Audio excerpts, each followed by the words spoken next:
예, 어떻게 2부 영상 잘 보셨는지 모르겠습니다. 지금은 이제 제가 길각을 잡았고요. 이 시청자분께서 맡겨주신 제품이신데 제가 꽤 오래 잡았습니다. 뭐 좀 약간 사정이 있어가지고 오래 잡으면서 이 글러브가 정말 어떻게 괜찮은 글러브인지에 대해서 좀 많이 파악을 했는데요. 일단 이제부터 말씀을 드릴게요. 이 글러브는 보시면 이렇게 3칸 정도로 되어 있고요.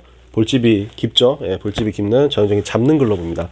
잡는 글러브에서 211 기준으로 해가지고 저희가 길각을 잡았고요. 잡으면서 이 부분 이제 컴파운드가 올라와서 약간 좀 바닥면이 거무죽죽하죠. 이런 부분은 저희가 좀 이렇게 오일 도포를 해서 더 이상 새어나오지 않게 저희가 좀 처리를 해드렸고요.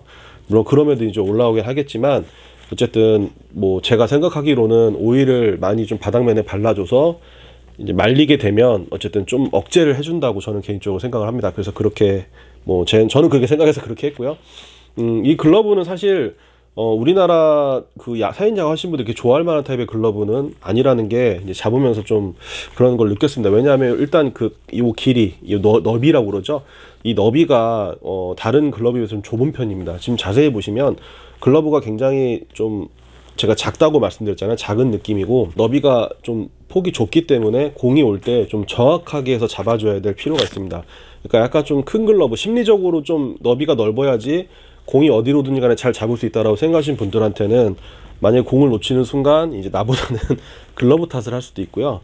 그리고 정확한 포구가 가능하신다면 사용하셔도 되지만 제가 봤을 때는 우리나라 사람들이 그렇게 선호할 만한 타입의 그런 패턴을 가진 글러브는 아니라고 생각을 합니다. 대신에 뭐 요런 식의 좀 작은 글러브를 선호하시는 분들이라면 충분히 좋아하시면 하죠. 근데 만약에 이 너비가 작더라도 이쪽 부분을 넓히면 되지 않느냐 이렇게 생각하시는 분들이 있는데 그 얘기를 하기 전에 제가 박스비에서 약 95kg에서 100kg 정도 되는 회전이 빠른 강습 타구를 상정해서 잡아본 영상이 있습니다. 그걸 보고 말씀을 드리도록 할게요.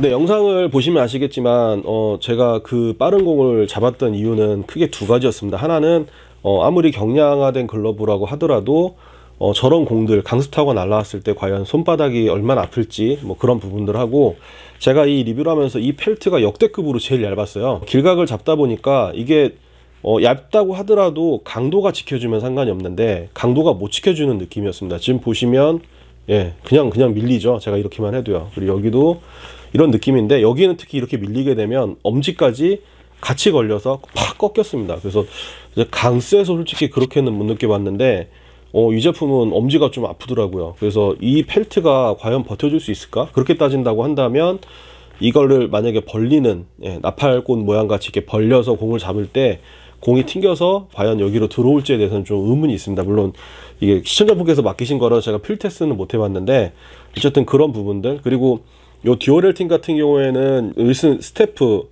제품을 이제 선전할 때 듀얼헬팅이 이제 공을 끝까지 잡아준다라고 하는데 이 제품은 지금 듀얼헬팅이 문제가 아니고 이 펠트가 지금 힘을 제대로 못 실어주는 감이 분명히 좀 느껴집니다. 나온 지 벌써 한 5년 정도 된 모델이다 보니까 아무래도 요즘에 나오는 니즈를 파악했다 뭐 이렇다기보다는 그때 당시에는 이게 굉장히 훌륭했을 수 있습니다. 근데 지금 와서 강스 글러브도 그렇고 뭐 미즈노 풋셀 같은 경우도 그렇고 경량화가 되면서도 그 기본기를 탄탄하게 지키려고 하는 글러브들이 나오다 보니까 아무래도 상대적으로 좀 도태되는 그런 부분이 있지 않나라도 생각이 됩니다. 무슨 말이냐면 아식스 골드스테이지 스피드테크 모델은 그때 당시 기준으로 봤을 때는 경량화에 성공하고 경량화임에도 불구하고 어느 정도는 글러브가 가지고 있는 기본기를 지키려고 노력을 했지만 지금 기준으로 본다면 좀 미흡한 부분들이 많다는 게 사실입니다. 일단 말씀드렸던 펠트도 좀 불안정하고요. 그 다음에 가죽도 그렇게 고급스럽게 느껴지지 않습니다. 이 고급스럽게 느껴지지 않다라는 것은 주관적인 부분이 있을 수 있겠지만 일반적으로 일단 이 글러브의 판매가가 5만엔임을 감안했을 때는 가죽이 그렇게 뭐 윤기나게 고급스럽다든가 아니면 착수감이 정말 착 달라붙는다든가 그런 느낌은 적어요. 제가 와규 특유의 그 터프한 그런 걸 말씀드렸었는데 물론 오래 쓰고 가죽의 힘이 시간이 지나도 조금 지켜주고 그런 부분이 있을지 모르겠지만 글쎄요 5만엔 정도 되는 1등급 글러브라고 보기에는 뭐 그런 부분들이 조금 아쉬운 부분은 분명히 있습니다. 그리고 전반적인 이런 불박이라 보통 얘기죠. 스탬핑, 불박 뭐 이런 부분들도 이제 번진 게 조금 저는 그래도 이렇게 비싼 글러브인데 이런 식의 마감은 좀 아니지 않나 이런 생각이 들기도 했고요. 뭐 솔직히 아식스 골드 스테이지 모델 중에 이제 오버킵 모델 그리고 웨아 모델은 저도 인정을 합니다. 저도 한번 만져보고 써봤는데 정말 그 제품은 저도 인정을 하지만 그래서 이 제품은 제값 주고 사기에는 별로 추천드리고 싶은 글러브는 아니에요. 그리고 정말 뭐 저같이 생각을 하신 건지 아니면 시장에 정말 논리가 그렇게 따라가고 있는지는 모르겠지만 이 제품의 실질적인 거래가는 보통 20에서 30만 원대 정도에서 왔다 갔다 한다고 보시면 됩니다. 그러니까 발매가로 따지면 거의 절반 수준이죠. 근데 만약에 이 글러브가 뭐 패턴도 그렇고 가죽도 그렇고 인기가 좋은 글러브라고 한다면 그보다 높은 가격이 형성이 돼서 팔리고 있을 겁니다. 근데 반값 정도 된다는 얘기는 이제 그만큼 메리트가 아무래도 좀 떨어진다는 그런 얘기도 될 겁니다. 이 가격대 20만 원대 가격대에 400g대 중후반의 무게의 그런 가벼운 느낌을 가지고 싶으신 분들이라면 이 글러브를 권해드릴 수 있습니다. 뭐 20만 원대 솔직히 400g대 글러브는 제가 알기로는 없는 걸로 알고 있고요. 그리고 있다고 하더라도 어떤 이런 브랜드 인지도라든가 뭐 가죽이라든가 그런 부분까지 다 맞춰서 나온 제품은 아마 찾기가 어려울 거예요. 그런 부분으로 봤을 때, 그러니까 보급형 가격이라고 해야 될까요?